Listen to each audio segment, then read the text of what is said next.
All right, welcome to another championship review and preview. It's been a few weeks, so we've got lots to catch up on.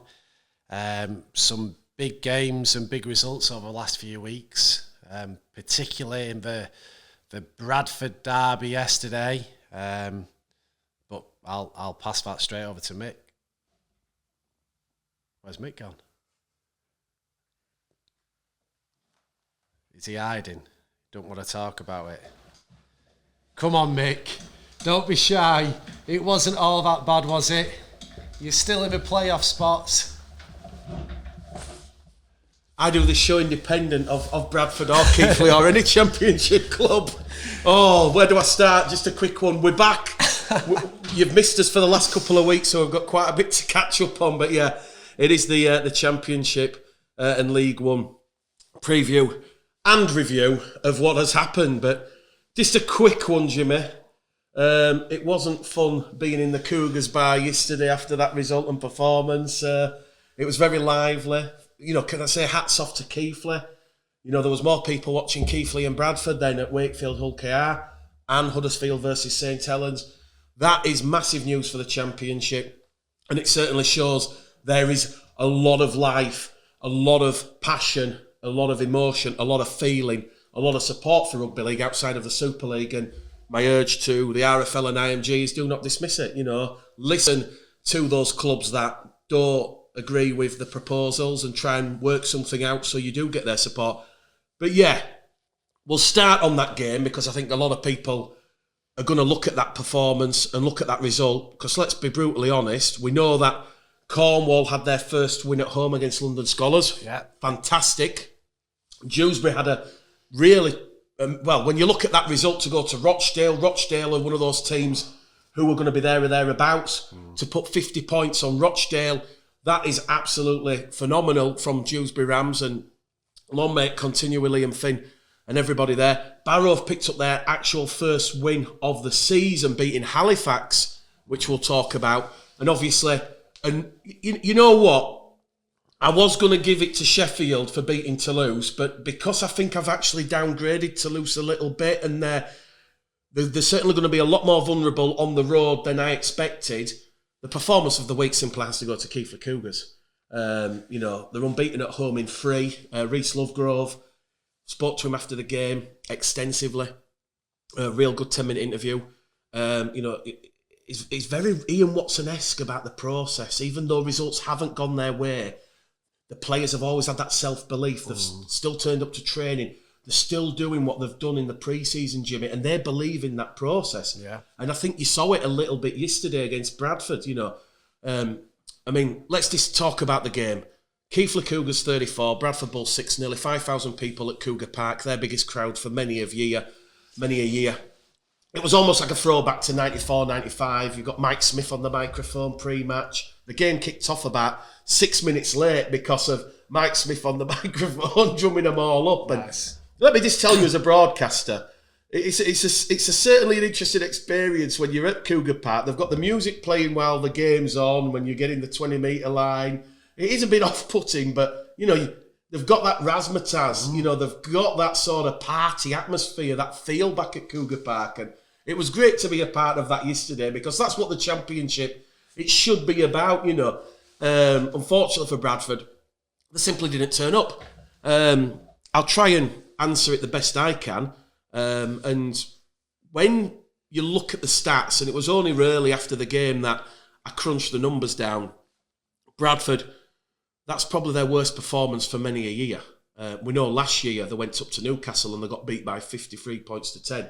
I'm actually going to say yesterday was worse than that, because of the magnitude of the flip of the coin. You've gone from beating a very, very good, effective, efficient Sheffield team, who quite rightly are top 4, challenging for that top 4, as are Bradford. Even after the setback yesterday, they've proven that by beating Widnes, Toulouse and Sheffield at Odsal, that they can mix it up with the best. But because of the flip coin, and you've gone from, or the pendulum swing, you've gone from that feel-good factor, that great win over Sheffield, to serving up what yesterday can only be described as diabolical.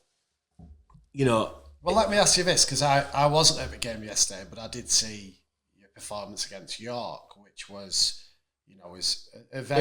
It was worse than York. Far worse. Far worse. Because, I mean, you were up to, 14 errors at one point, were you? Yesterday, Jimmy, the penalty count was...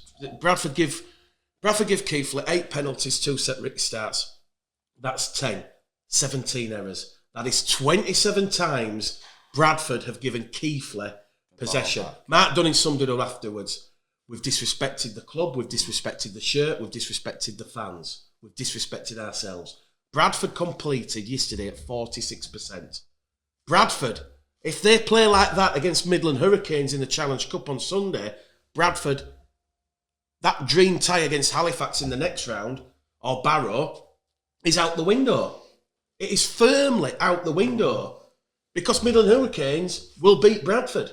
I mean, I suppose the positive is the way you bounce back after the York performance was straight into the Toulouse game, wasn't it? No, the Widnes game. Oh, the Widnes game. Yeah, that's right. Real hard-fought win, yeah. Yeah, so at least you've been here before, and even if it was worse than the York, when you've been here before, so hopefully, it's up to Mark now to re-rally the troops. And I wasn't there, but my 10p's worth is it just shows how... I thought Keighley had a very good-looking team out.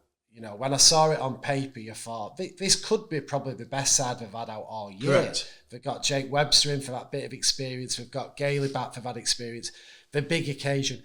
And doesn't it show how, by putting the emphasis on this, and I'm sure Bradford fans will say it was their cup final and it meant more, but it doesn't matter. They got the 2 points by making it a big occasion. The fans down there, the match day experience. In sport, that is, in rugby league terms, that's the 18th man or the 14th man, however you want to word it. And it sounds to me like Bradford turned up, arguably, in a little false sense of security after a very good win against Sheffield. But, I mean, I were at that game, and that game couldn't have gone any better for Bradford. From the kickoff, literally, it all went Bradford's way. And this... clearly was a potential banana skin because after a game like that, you've got to get up for it. They were obviously going to be really up for it. You've got caught in a storm, error after error, making it really hard work and put yourself in a big hole so early. A bit like Sheffield did against you boys last week. They put themselves in such a big hole early on. There was too much left to do. And then obviously Keighley win behind them, wind in the sails, I should say. And they just compounded it and punished you. So fair play to them.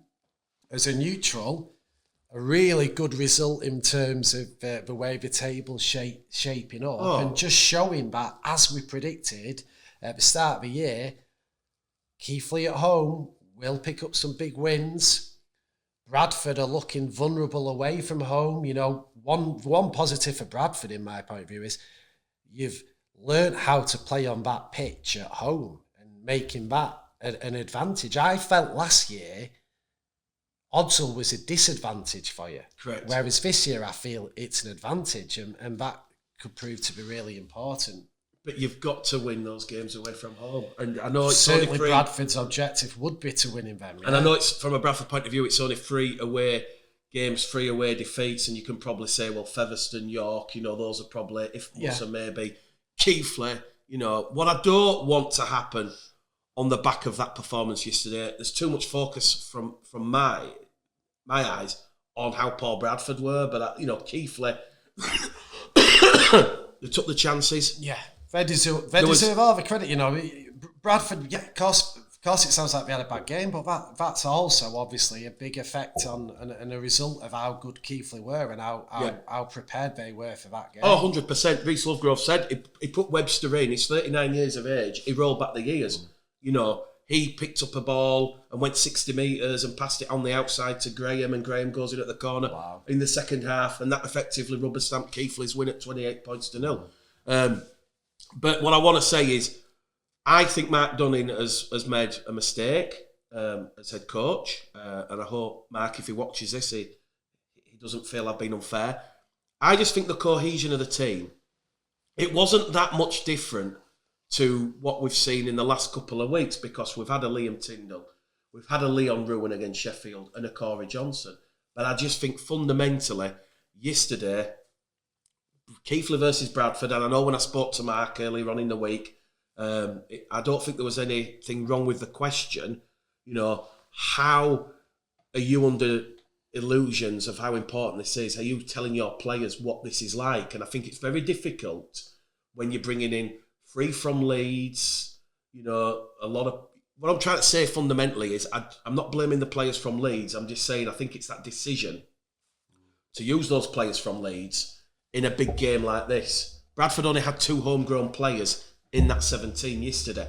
George Flanagan Senior and Eben Skir. In the past, there's been 4 or 5 homegrown players. And I just feel, certainly something that I picked up, watching the players, there was a bit of arguing behind the post. It was a very sort of fragmented, disjointed performance. I just think they've lost all that cohesion and all that good work that they've been building up following that York game. Because yes, they lost to Featherstone, but there was no shame in that performance in my eyes against Featherstone.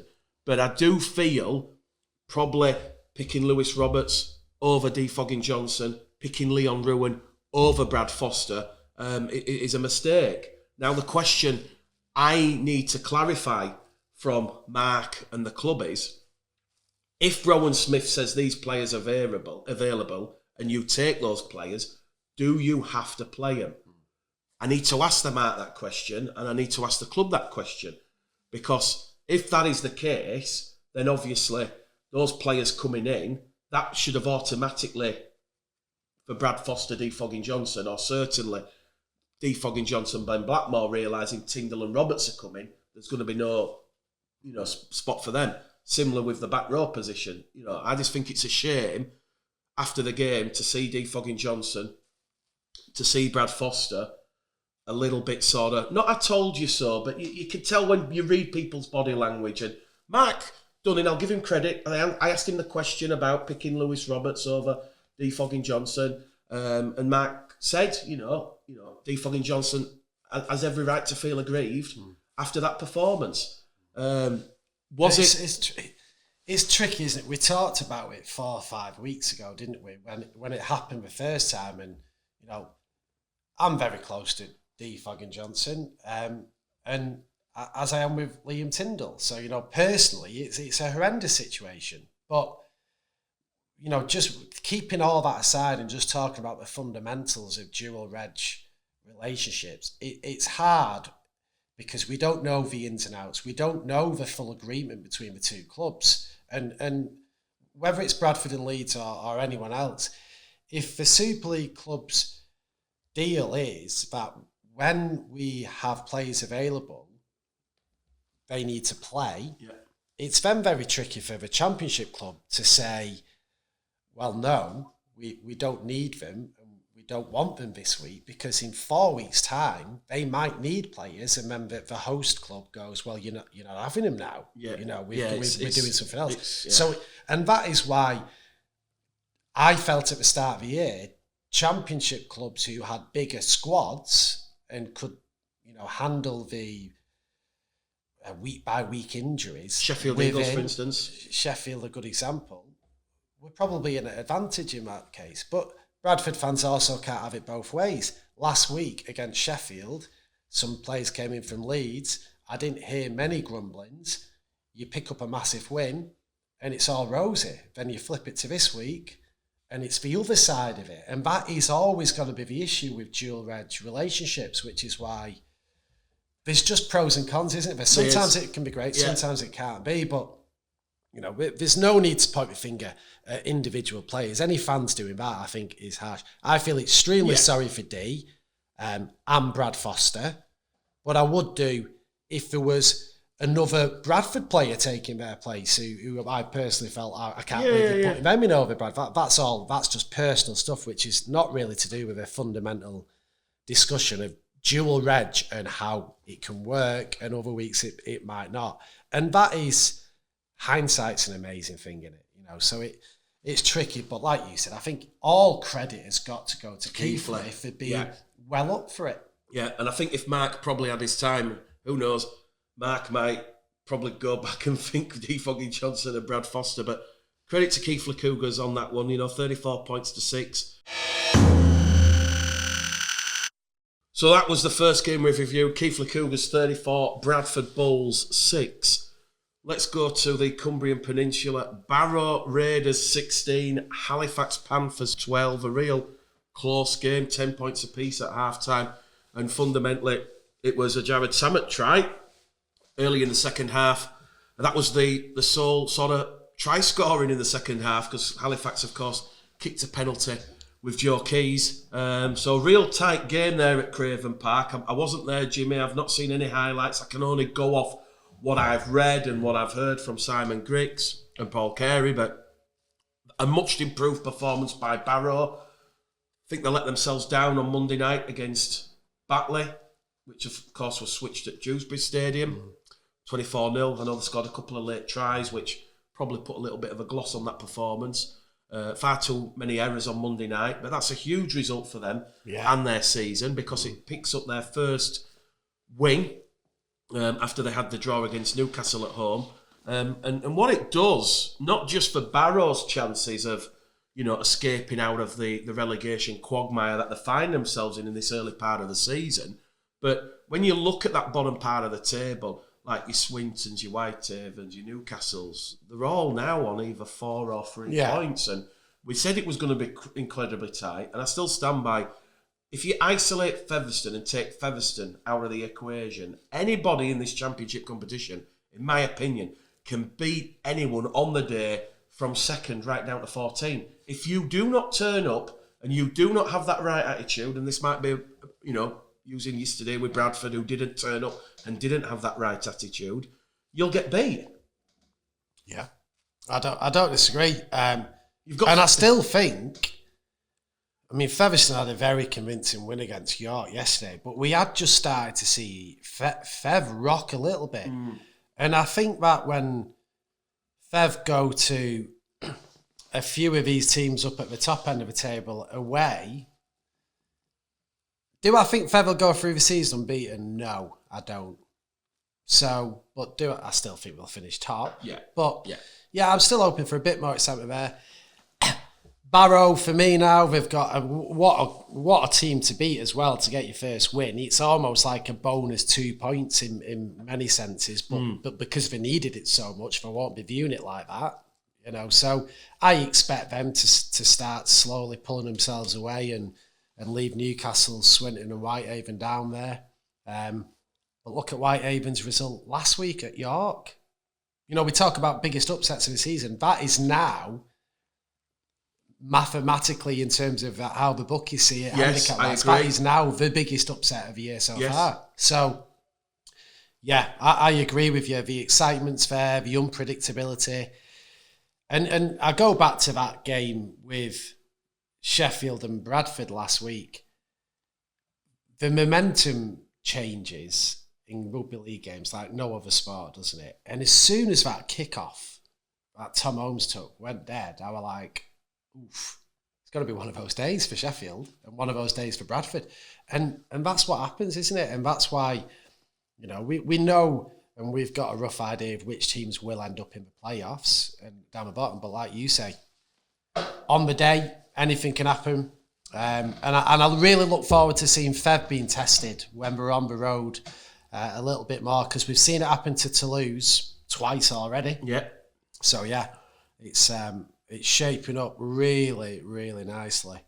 When you look at Halifax, obviously they were going into that game as favourites. We know Lachlan Walmsley's going to be out for 3 to 4 weeks with obviously his injury. They've obviously signed Brandon Pickersgill from Featherstone on a permanent deal. Brandon, a player who I know from his time coming through the academy at Bradford. Simon Griggs very frustrated with that performance. When you watch his interview, he felt Halifax went away from what they were doing right. And obviously the previous week, they put 34 points on Keighley. What I'm detecting, and I'm going to include Bradford in this, and York, and probably a little bit of Widnes, because I went to the Widnes-Toulouse game last Saturday. Right. And Widnes, they should have put Toulouse out of sight. How Toulouse managed to get that Paul Marcon try with 2 minutes to go. John Keir visibly frustrated there. But my challenge to your Bradfords, your Halifaxes, your Widnes, your Yorks, we're seeing a little bit of consistency now from Sheffield. Yes, they've had the setback against Halifax and that setback against Bradford, but I'm just seeing that little bit more consistency. So my challenge to Bradford, Widnes, Halifax and York is, if you are wanting to be a top 4 team and you're wanting to get the extra points from the IMG proposals, criteria, and you're wanting a home playoff tie, it's going to ultimately come down to that consistency. And I think that's fundamentally what we're seeing with those teams. So, yeah, I mean, we said it, didn't we? We don't expect there to be many points between 3rd and, I think, 9th. Yeah, 9th. We said that at the start. It looks like Toulouse are, I thought they'd struggle away from home a bit, and we're seeing that. So now it's kind of like 2nd to 9th, even 10th. Halifax are a team who are underperforming. 100%. I mean, it might sound blunt, but I think for me, they're the only team that are underperforming from what I expected. Now, I think we all had Halifax 3rd, didn't we? Yeah, I think you just kind of had to. You kind of had to say, well, you'd factor, because obviously I fancied Sheffield doing well, but at the same time, you thought, well, Halifax have been there, they've done it, they've got that consistency. Minimal changes as well. That's changes, something what Simon Griggs said in the pre-season launch. But what Halifax have done actually is probably, I don't know if this is statistically true, but they seem to have made more changes, bringing in a few players here and there and jostling around a little bit. And I know obviously they were without Keys for periods of games and a full game, I believe. But they're the ones that are just like, and I said it a couple of weeks ago, and that was before the Barrow game, they're no longer that 3rd best team. They are very much in the mix of a playoff fight. So I suppose Sheffield are a team that will be hoping, if we can distance ourselves a little bit and open up, a 4-6 point gap on the team who were in 5th and 6th, we can kind of get ourselves out of that playoff fight, because I do not see it not going down to the last 2 weeks and probably even the last week for who makes those playoffs. Halifax, slight concerns because they've not been convincing in anything they've done, really. There was a 15-minute period at the Shea last week when Brendan Santee gets sent to the sin bin and they posted 24 points in about 12 minutes, where they hit that purple patch and everything looked rosy. But no sooner has the second half started, and this is probably a credit to Keighley, they've gone back into the old ways of Halifax and Keighley. I think the second half, I think Keighley actually won the second half 6-4. Right. Yeah, it'd be interesting. I mean, I don't think they've anything to worry about. I still expect them to make the playoffs. Yeah, they're challenging. But, they're definitely in a bit of a fight, and every week is challenging for Simon Griggs there about clearly working out what he thinks his best team is and trying to get themselves comfortably in those playoff spots, because you don't want to be fighting for that come the last days, especially when we believe that grand final, there could be feather favourites, rightly so, but there could be anyone in it out of the top 6 on the day. Everyone's proven on the day they're a really good team, and now you can put Keighley in that category. They've got the rematch, of course, this week. It's at the Shea, so Halifax against Barrow on Sunday. That'll be interesting to see how that one goes. We've mentioned York, obviously disappointed against Whitehaven. It's always a tough task going to Post Office Road. Yeah. First half, 14 points to 0. Again, I've not seen this game, but I've only managed to pick up certain things on social media and reactions from the players. But it sounds like York in that first half had a real good, strong dig. And unfortunately, second half, the Dams, Boston, Featherstone have done what they'll do to a number of teams this year, which is run riot, and they've racked up the points. So no real shock for mine. I always thought that was going to be a very tough task for Andrew Henderson. If we're being again, a few bodies out again for York. Yeah. So they're kind of doing it where when they get a stronger team out, they look really convincing, and then when they're a few bodies short, you can't go to Fev unless you're full strength and you get a bit of luck, and to get a result. So yeah, that was a tough task for Hendo.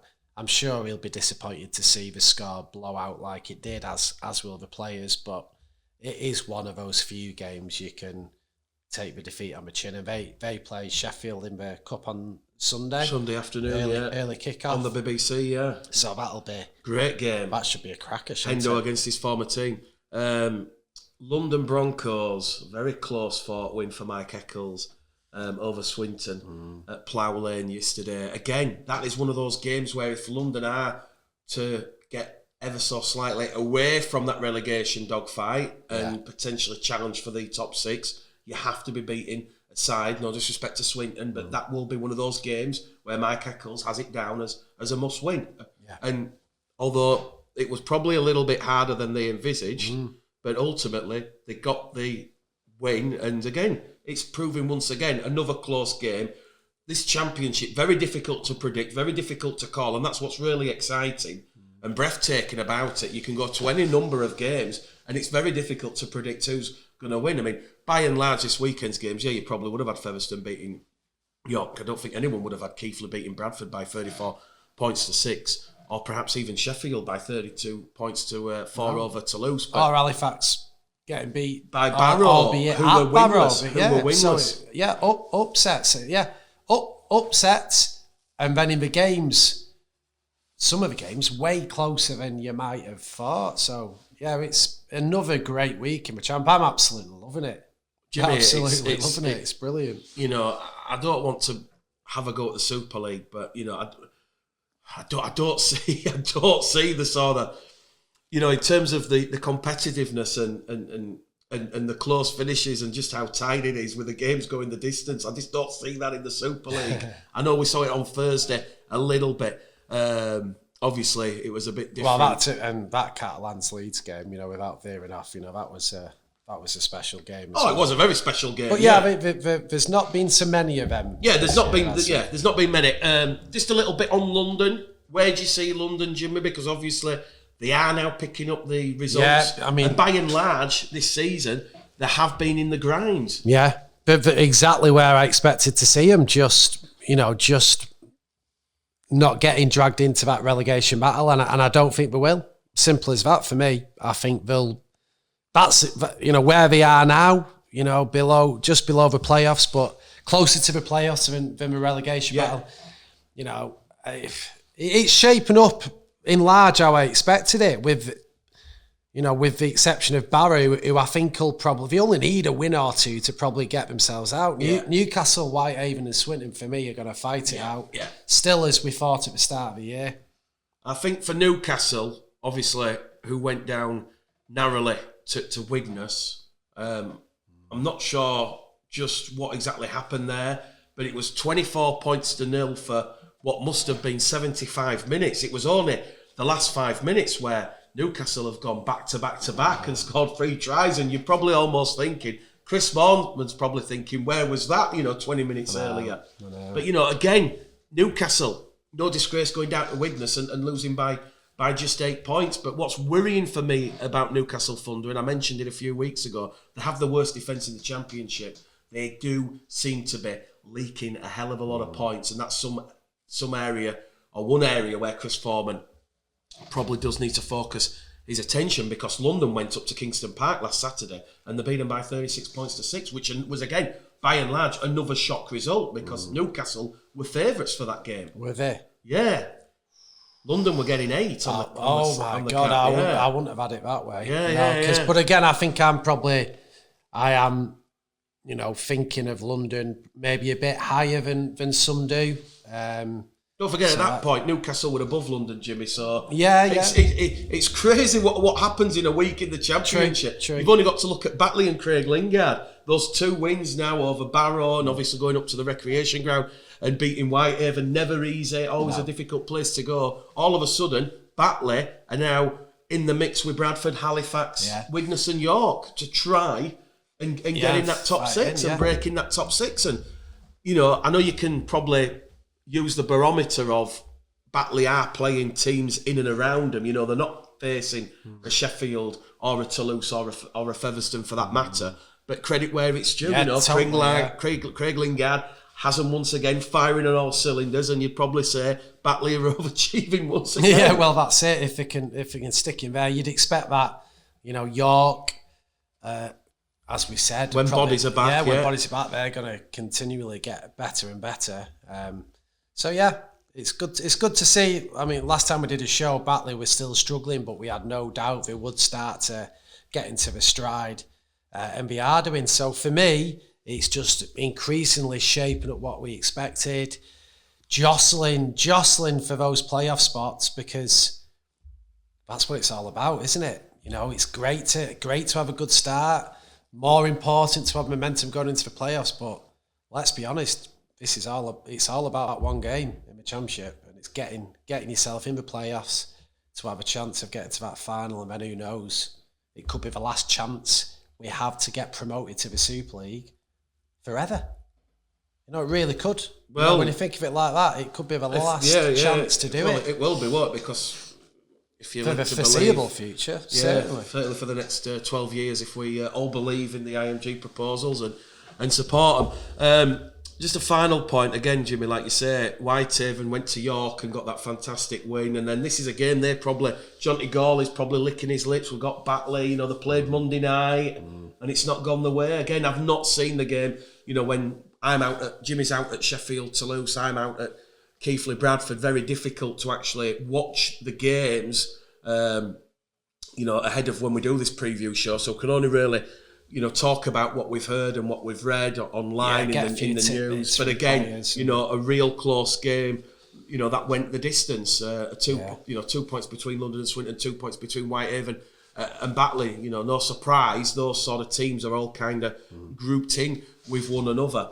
But in terms of the championship, Featherstone, I think we've established a class above the rest. And I still stand by what I say this morning. I have downgraded Toulouse ever so slightly. Very, very vulnerable on their travels. At home, formidable. But on the travels, as we've seen with recent performances and results against Bradford and Sheffield, and Widnes, because I was at the Widnes-Toulouse game. And again, I don't know how Toulouse were, Jimmy, on Saturday, but they were really ill-disciplined against Widnes. They had players in the sin bin for late tackles. And again, I still don't know to this day how Widnes Vikings did not beat Toulouse that Saturday afternoon. What were Toulouse like Saturday? I was all ready to go to League One this weekend, but I was going to go Rochdale Dewsbury, but the push for the kick-off time back again. It was scheduled as an earlier kick-off. Yeah.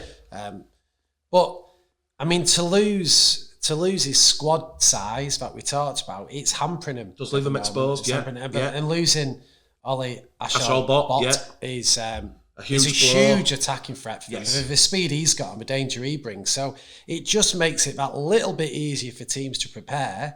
Psychologically, when they're arriving, they're thinking, look, these are beatable today. You know, they're not at full strength. We fancy it. And it's a total different mindset. So, you know, that's what teams have got to do, because it's a lot harder going to their place. You know, so it's shaping up very nicely.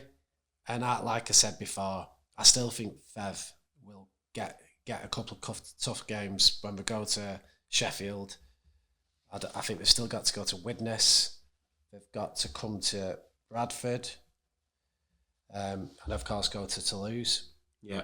So just a little bit on League One, Jimmy. Yeah. Obviously the early pace setters, the Dewsbury Rams, they were the favourites to go up automatically.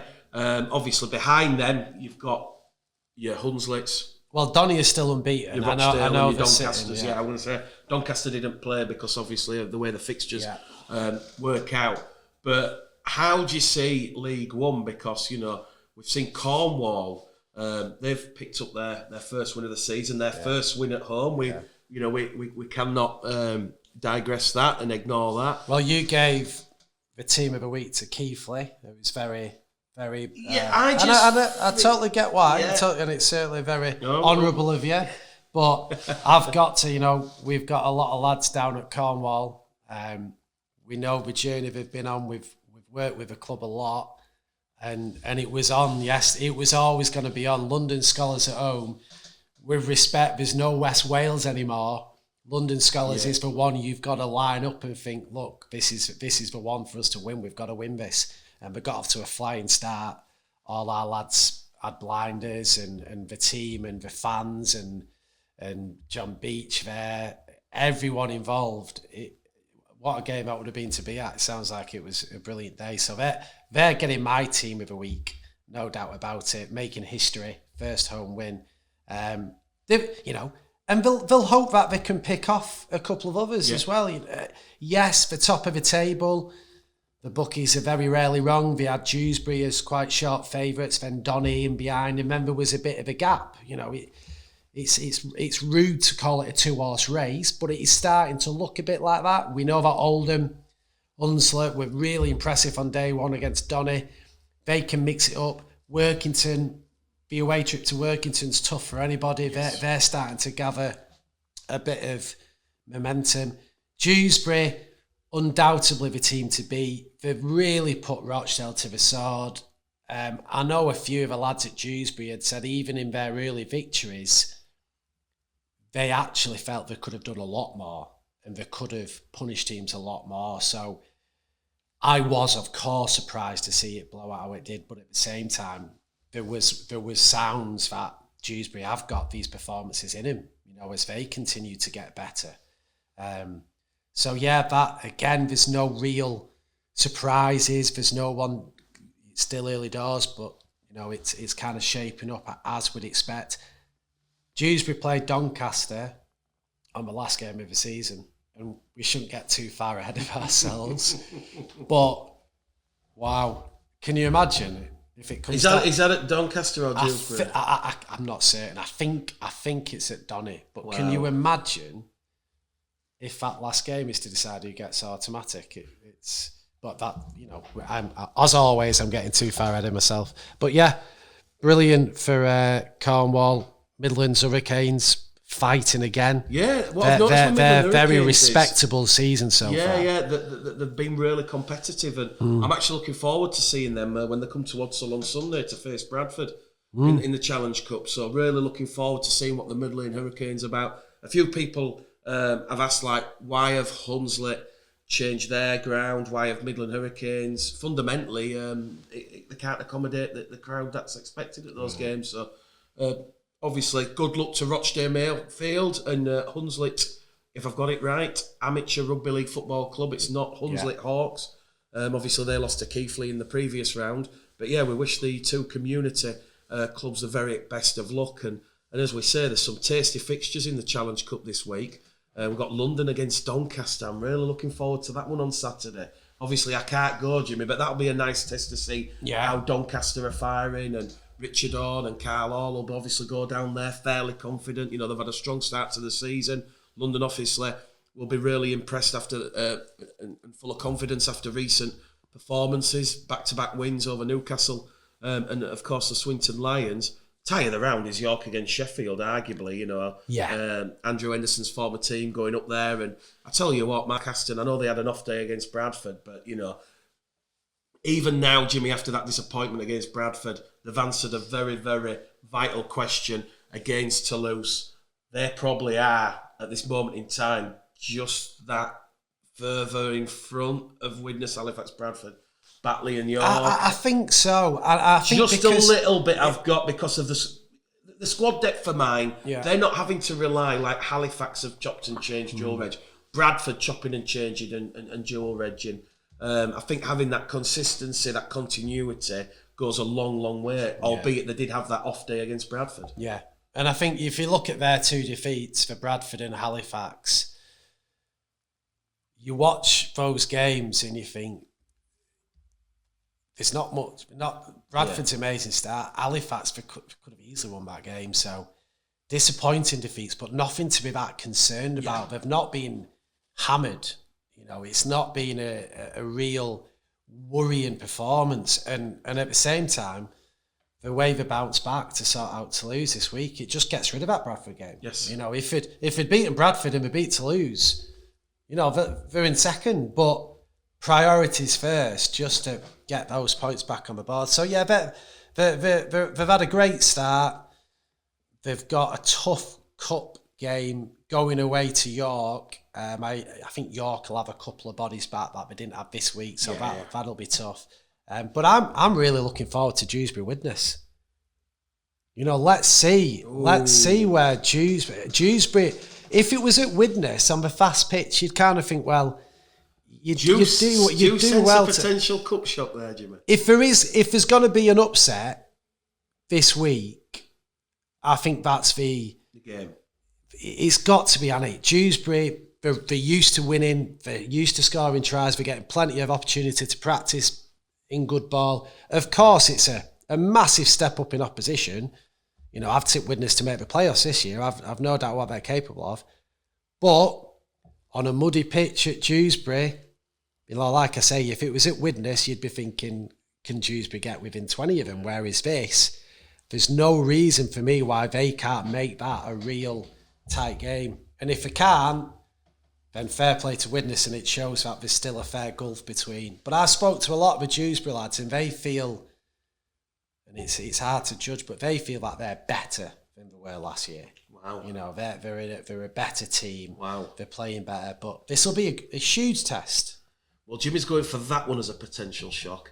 I've got to say, being brutally honest, London against Doncaster.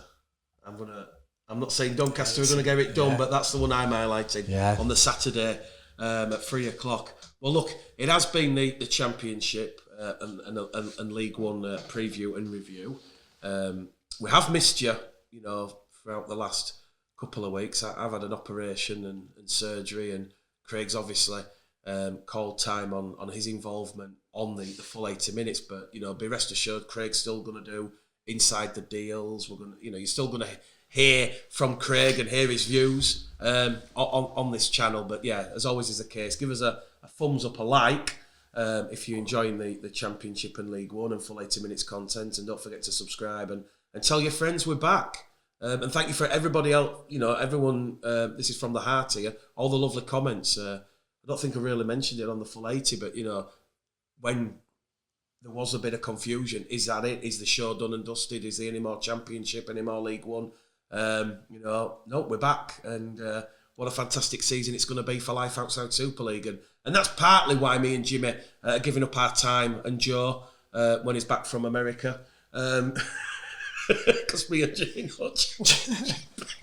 sorry Joe, that's partly why we're committed to doing this, because we do feel there's a huge gap in the market which covers, you know, exclusively the Championship and League One. But yeah, keep it real. If you can get to a game this weekend in the Challenge Cup, please do. But yeah, I've gone for Keighley, my team of the week. Jimmy's gone for Cornwall. See you next week.